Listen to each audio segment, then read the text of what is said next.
ये वीडियो आज हम ट्रम्प के लिए बना रहे हैं। यार क्या अजीब चीज हो तुम। दुनिया तुम्हारी समझ आ नहीं रही है और तुम ऐसे अजीबोगरीब हरकत कर रहे हो कि दुनिया तुम्हें समझ नहीं पा रही है। पहले टर्म में आए, मोदी जी से दोस्ती दिखाए, ऐसे ऐसे दोस्ती किए। समय बदला, तुम उंगली बदल दिए मोदी जी की तरफ। इस बार ऐसा दोस्ती दिखा रहे हो। क्या तरीका क्या है तुम्हारा? मैं तो बिल्कुल नहीं समझ पा रहा हूँ। आते ही आते पूरे देश में बवाल कर दिए। ऐसा दोस्ती दिखाए कि टैरिफ टैरिफ का गेम खेलने लगे। टैरिफ का गेम तुम्हारा खत्म हुआ नहीं कि नोबेल पीस पुरस्कार मांगने लगे, और जब वो पीस पुरस्कार नहीं मिला तुम लड़ने लगे और टाइम टाइम फीस हो गए। क्या क्या तरीका क्या है तुम्हारा? मैं बिल्कुल नहीं समझ पा रहा हूँ। नोबेल पीस मांगने वाला आज लड़ रहा है, ये तुम्हारी संस्कृति में है। तुम्हें सिखाया गया है कि तुम बम मारो, ये हमारी संस्कृति में है। हरे हरे बम बम, बोल बम हम लोग बोलते हैं। ये हम लोग बोलते हैं, बम मारते नहीं है। तुम मार दे रहे हो, बम बम उठा के मार दे रहे हो कॉपी करने के चक्कर में। और जो मारने से पहले तुम हमें बता देते ये गैस का किल्लत आने वाला है, ऐसा होगा, तुम्हें पता था? तुम्हारा एनालिस्ट तुमको नहीं बताया?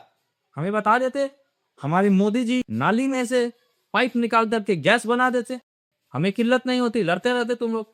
और क्या तुम्हारा एक बवाल मचा हुआ है, तुम दो दो लोगों के लड़ाई में आ जाते हो। सॉरी बोलवाने का तुमको बहुत शौक है। क्यों तुम सॉरी बोलवाने गए नेतन्याहू से? कतर पे वो बम मारा था, तुम उसको सॉरी बुलवाए? देखो कैसे घुमा के बता दिया। वो मारा ईरान के गैस रिफाइनरी पे बम, ईरान मारा कतर के गैस रिफाइनरी पे बम, और परेशान हुए हम। सॉरी बुलवाए थे तुम नेतन्याहू से, बदला लिया कैसे घुमा के? तुमको कुछ समझ में आता है कि बस ऐसे ही तुमको लड़ाई लड़ाई समझ आ रहा है? और क्या तुम टेक्नोलॉजी टेक्नोलॉजी बोलता था? F-35 रडार से दिखाई नहीं देगा, फिफ्थ जनरेशन विमान है मेरा। क्या हुआ तुम्हारे विमान का? ईरान वाला मार के गिराया ना तुम्हारे विमान को। अब हम बताएं कितना विमान गिरा है तुम्हारा? हमारे ऑपरेशन सिंदूर में कभी तुम 3 विमान, कभी 4, कभी 8, कभी 10, कभी 11, हर रोज नंबर बढ़ाता था। आज हम बताएं कि तुम्हारा कितना गिर रहा है विमान। तुम्हारा F-15 को तुम्हारा ही मिसाइल मार के गिरा रहा है। अब क्या समझ आ रहा है?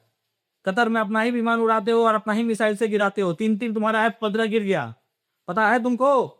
उसको क्यों नहीं बोलते हो कि गिरा है? और जो स्टेट ऑफ हॉर्मुज में तुम क्लेम कर रहे थे कि आइए सारे विश्व के जहाज हम पार कराएंगे, 2 तो बम फटा, तुम कहते हो हमसे ना हो पाएगा। अब सारे देश से तुम मदद मांग रहे हो कि आइए हमारे जहाज को पार कराइए, और हम और इंडिया से नहीं मांग रहे हो। देश की जरूरत नहीं है, हम सिर्फ बादशाह को भेज देंगे ना तो सारे जहाज पार होने लगेंगे। हमारे पास टेक्नोलॉजी है। सैया ने देखा मुझे ऐसे, मैं पानी पानी हो गई। इतना पानी पानी हो जाएगा कि 3 किलोमीटर का स्टेट ऑफ हॉर्मुज 100 किलोमीटर का हो जाएगा, जहाज पार होने लगेगी। लेकिन तुम हमसे तो मांगोगे नहीं हेल्प, और हम देंगे क्यों? टेक्नोलॉजी हमने विकसित किया है। मांगते रहो तुम सारे देशों से और लड़ते रहो आपस में। यही यही तुम्हारा कैरेक्टरिस्टिक्स है। ऐसे तुम अमेरिका को ग्रेट बनाएगा? क्या बोल के तुम आया था? मेक अमेरिका ग्रेट अगेन, ऐसे ग्रेट होगा? तुमको पता था कि तुमको लड़ना है, तुम नाटो को साथ में रखते। आज पूरा नाटो आता लड़ने के लिए, तुम वहां भी काबिल बन लिए। आज नाटो को भी तुम पे भरोसा नहीं है। आज जो तुम्हारे साथ खड़ा नहीं है, तुमको समझ आ रहा है कि तुम हार रहे हो। आज तुम्हारा बिलियंस बिलियंस में इतना खर्चा हो रहा है, तुमको पहले नहीं पता था कि युद्ध लड़ने में पैसा खर्चा होता है? और तुम्हारे कारण कितना प्रेशर मुझे झेलना पड़ रहा है, तुमको आइडिया है? हर लोग फोन कर रहे हैं कि मनीष जी मुझे गैस दिला दीजिए, मुझे गैस दिला दीजिए। कहाँ से दिलाएंगे हम? गैस का किल्लत होने वाला है। सब जगह तो बम बम पटक रहे हो तुम लोग। जल्दी से जल्दी अपना लड़ाई बंद करो ट्रम्प, नहीं तो मैं दूसरा वीडियो बनाऊंगा और भी ज्यादा तुम्हें जलील करूंगा।